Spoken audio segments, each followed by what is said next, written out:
Welcome to our channel. Today we how to download and deploy a Python Flask app to render, complete guide step by step clearly. Start by ensuring you have your Python Flask app ready for deployment.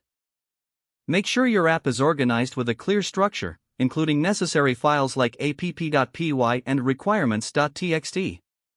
Open your terminal or command prompt. Navigate to the directory containing your Flask app. Create a new virtual environment by running the command python mvenv. Activate the virtual environment with the command specific to your operating system. For Windows, use venv /scripts/activate. For macOS and Linux, use sourcevenv/bin/activate.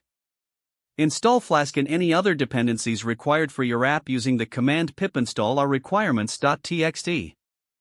Next, ensure your app is configured to run on a production server. You may need to change the host and port settings within your app.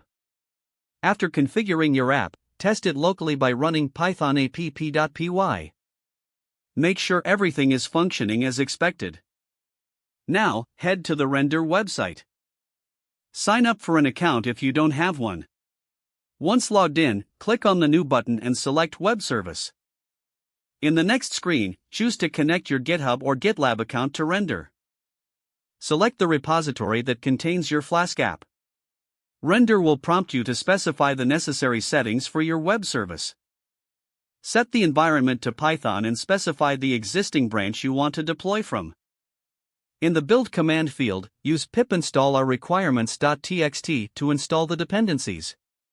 In the Start command field, include the command to run your Flask app. For example, configure the instance type and set the region as appropriate for your needs.